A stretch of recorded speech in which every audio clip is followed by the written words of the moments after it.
ನನ್ನ ಹೆಸರು ಗಿರೀಶ್ ಅಂತ ಹೇಳ್ಬಿಟ್ಟು ಕ್ರೋಮಥೆರಪಿಸ್ಟು. ಒಂದು 2 ಡೇಸ್ ಬಿಫೋರ್ ನನಗೆ ಕುಮಾರಸ್ವಾಮಿ ಅವ್ರು ಬಂದುಬಿಟ್ಟು ನನ್ನ ಹತ್ರ ರಿಕ್ವೆಸ್ಟ್ ಮಾಡಿಕೊಂಡ್ರು, ಈ ಥರ ಮೊಬಿಲಿಟಿನೇ ಇಲ್ಲ ಇವರಿಗೆ, ಇವ್ರನ್ನ ಕರ್ಕೊಂಬರೋದು ತುಂಬ ಕಷ್ಟ ಆಗುತ್ತೆ, ನಾನು ನಿಮ್ಮನ್ನು ಕರ್ಕೊಂಡು ಹೋಗ್ತೀನಿ ಅಂತೇಳ್ಬಿಟ್ಟು ಹೇಳಿದರು. ಹೇಳಿದವಾಗ ಸರಿ ಅಂತ ನಾನು ಒಪ್ಕೊಂಡೆ. ಅವರೇ ಕರ್ಕೊಂಡೋದ್ರು. ಕರ್ಕೊಂಡು ಹೋದ ಮೇಲ್ಗಡೆ ನಾನು ನೋಡಿದಾಗ ಒಂದು ಚೂರೂ ಕೂಡ ಅವ್ರಿಗೆ ಮೊಬಿಲಿಟಿ ಇರಲಿಲ್ಲ. ಅಂದರೆ ಕಾಲು ಒಂದು ಚೂರೂ ಹಂದಾಡ್ಸೋಕ್ಕಾಗ್ತಿರ್ಲಿಲ್ಲ, ನಿಂತ್ಕೊಳ್ಳೋಕ್ಕಾಗ್ತಿರ್ಲಿಲ್ಲ, ಕೂತಿದ್ದ ಜಾಗದಲ್ಲೇ ಎಲ್ಲ ಆಗ್ತಾಯಿತ್ತು. ಆ ಥರ ಪ್ರಾಬ್ಲಮ್ ಇತ್ತು.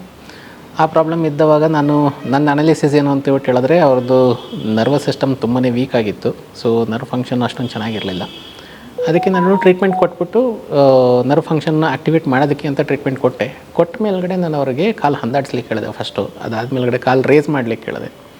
ಆಮೇಲೆ ನಿಧಾನಕ್ಕೆ ನಿಂತ್ಕೊಳ್ಳಿಕ್ಕೆ ಹೇಳಿದೆ. ಸ್ಟಾರ್ಟಿಂಗ್ನಲ್ಲಿ ಒಂದು ಸ್ವಲ್ಪ ಸ್ಟ್ರಗಲ್ ಮಾಡ್ಕೊಂಡು ನಿಂತ್ಕೊಂಡ್ರು. ಅದಾದಮೇಲ್ಗಡೆ ಆರಾಮಾಗಿ ನಿಂತ್ಕೊಂಡ್ರು. ಆಮೇಲೆ ವಿತ್ ಸಪೋರ್ಟ್ ಇವಾಗ ಓಡಾಡೋಕ್ಕೆ ಶುರು ಮಾಡಿದ್ದಾರೆ. ವಿತಿನ್ ಫ್ಯೂ ಡೇಸ್ ನನ್ನ ಅನಾಲಿಸಿಸ್ ಪ್ರಕಾರ ಇನ್ನೊಂದು ವೀಕ್ ಒಳಗಡೆ ಅವ್ರೊಂದು ಸ್ವಲ್ಪ ಸಪೋರ್ಟ್ ಇಲ್ದಿರೋ ಓಡಾಡೋದಕ್ಕೆ ಶುರು ಮಾಡ್ತಾರೆ. ನನ್ನ ಹೆಸರು K R Dilip Kumar. KEB work ಮಾಡ್ತಿದ್ದೀನಿ. ರಿಟೈರ್ಡ್ ಆಯಿತು. ಈಗ ಬಂದಾಗಿಂದ ಕಾಲು ಎರಡು ವರ್ಷದಿಂದನೂ ಇದೇ ಥರ ಆಗಿದೆ ಕಾಲು. ಈ ಡಾಕ್ಟ್ರ್ ಕುಮಾರ್ ಕಡೆ ತೋರಿಸುತ್ತೆ, ಯಾರೂ ಸಖತ್ ತೋರಿಸ್ತಿಲ್ಲ ನಮಗೆ. ಈಗ ಆರಾಮಾಗಿದ್ದೀನಿ. ಈಗ ಎಡಗಾಲ ಎತ್ತು ಕೆಲಸದಿಲ್ಲ,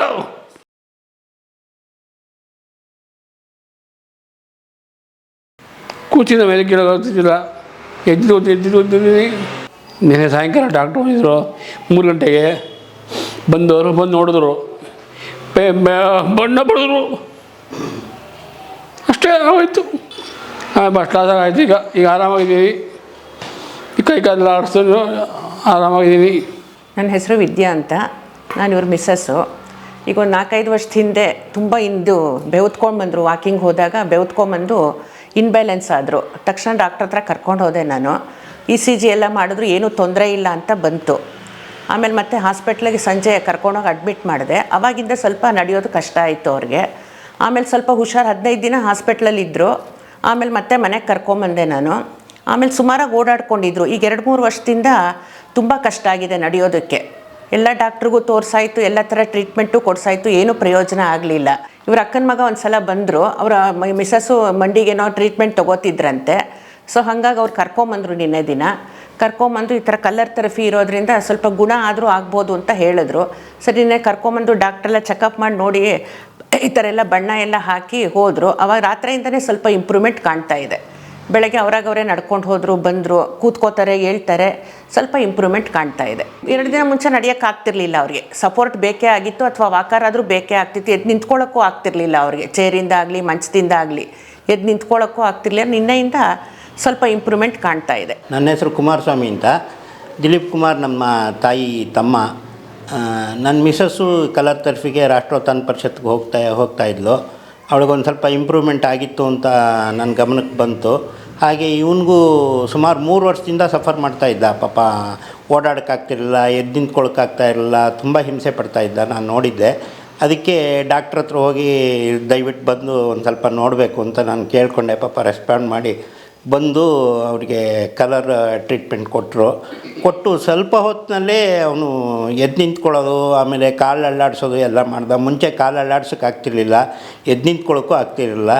ಇವಾಗ ತಕ್ಷಣವೇ ಒಂದು 10 ನಿಮಿಷದಲ್ಲೇ ಅವನು ಮ್ಯಾಜಿಕ್ ಆದಂಗೆ ಚೆನ್ನಾಗಿ ಇಂಪ್ರೂವ್ಮೆಂಟ್ ಆಯಿತು. ನೆನ್ನೆ ಎಲ್ಲ ಡಾಕ್ಟ್ರ್ ಇರುವಾಗ ಅವ್ರ ಎದುರಿಗೆ ತುಂಬ ಓಡಾಡ್ದ. ಮತ್ತು ಇವತ್ತು ಬೆಳಗ್ಗೆನೂ ಸ್ವಂತ ತಾನೇ ಎದ್ದು ಟಾಯ್ಲೆಟ್ವರೆಗೂ ಓಡಾಡಿಕೊಂಡು ಎಲ್ಲ ಮಾಡಿದ್ದಾನೆ. 2-3 ಸರ್ತಿ ಹಾಲಲ್ಲೆಲ್ಲ ಓಡಾಡಿದ್ದಾನೆ. ಒಳ್ಳೆ ಇಂಪ್ರೂವ್ಮೆಂಟ್ ಆಗಿದೆ.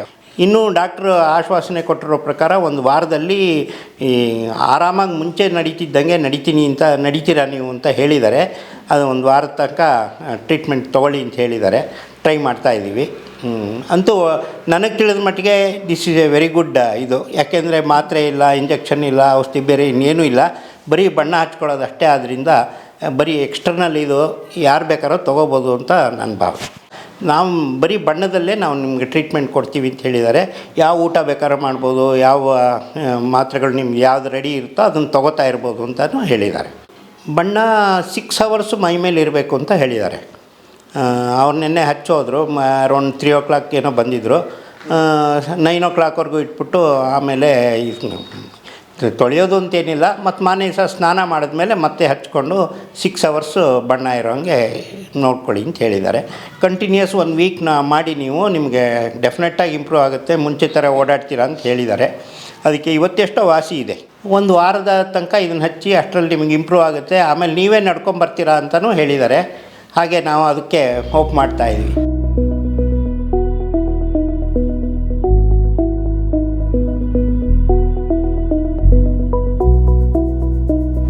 ಇಲ್ಲ ಇಲ್ಲಿ ಅಷ್ಟೇ ಇಲ್ಲಿ ನೋವು ಇದೆಯಾ? ಅಷ್ಟೇ ಈಗ ಸ್ವಲ್ಪ ಇದೆ, ಸ್ವಲ್ಪ ಇದೆ.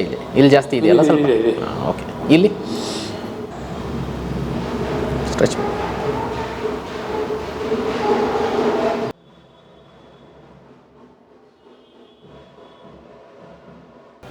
ಇಲ್ಲಿ ನೋವಿದೆಯಾ ನಿಮಗೆ? ನೋವಿಲ್ಲ. ಈಗ ನೋವಿಲ್ಲ. ಇಲ್ಲಿ ನೋಡಿ, ಇಲ್ಲಿದೆಯಲ್ವಾ? ಕಾಲು ಮಡ್ಚಿ. ಇಲ್ಲಿ ನೋವಿದೆಯಲ್ಲ, ಈ ಜಾಗದಲ್ಲಿ ನೀವು ಡೈಲಿ ಒತ್ತಬೇಕು. ಇಲ್ಲಿ ನೋವಿದೆಯಲ್ಲ, ಈ ಜಾಗನ ನೀವು ಡೈಲಿ ಒತ್ತಬೇಕು. ಇದನ್ನು ಒತ್ತುತ್ತಾ ಅವರು ಎಡಗಾಲು ಮುಂದೆ ಇಡ್ತಿರ್ಲಿಲ್ಲಲ್ಲ, ಅದನ್ನ ಇಡಕ್ಕೆ ಶುರು ಮಾಡ್ತಾರೆ. ಇಲ್ಲಿ ನೋವಿಲ್ಲಲ್ಲ ನೋಡಿ, ಇವರಿಗೆ ಎಡಗಾಲಲ್ಲಿ ಮಾತ್ರ ಪ್ರಾಬ್ಲಮ್ ಇದೆ, ಅದಕ್ಕೆ ಎಡಗೈನಲ್ಲಿ ಮಾತ್ರ ಇಲ್ಲಿ ಪೈನ್ ಬರುತ್ತೆ. ಇಲ್ಲಿ ನಾನು ಒತ್ತೀನಲ್ಲ, ಇಲ್ಲೇನೂ ಪೈನ್ ಕಾಣಿಸಲ್ಲ, ಅಲ್ಲೇನೋ ಅಷ್ಟೊಂದು ನೋವಿಲ್ಲ. ಆದರೆ ಇಲ್ಲಿ ಒತ್ತಿದ್ರೆ ನೋಡಿ, ಇಲ್ಲಿ ಜಾಸ್ತಿ ನೋವಿರುತ್ತೆ. ಎಸ್, ಹಂಗೆ ಎತ್ತಬೇಕು, ಹಂಗೆ ಎತ್ತಿ ಇಡಿ, ಅದನ್ನೇ ಎತ್ತಿ ಇಡಿ.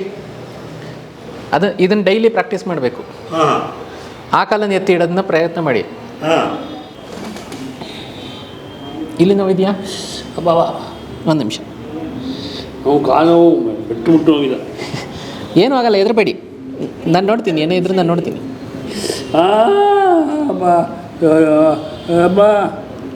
ಬರಲಿ, ಇಲ್ಲಿ ತನಕ ಬರಲಿ ಮೇಲೆ. ಇವಾಗ ಇನ್ನೊಂದು ಸ್ವಲ್ಪ ಬರಲಿ, ಇನ್ನು ಮೇಲೆ ಬರುತ್ತೆ. ಟ್ರೈ ಮಾಡಿ.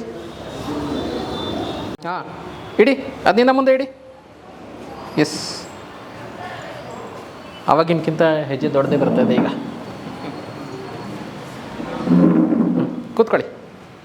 ಈ ಬೆರಳಿನ ಈ ಕಾರ್ನರು ಮತ್ತು ಈ ಬೆರಳಿನ ಈ ಕಡೆ ಕಾರ್ನರ್ ಇಲ್ಲಿ.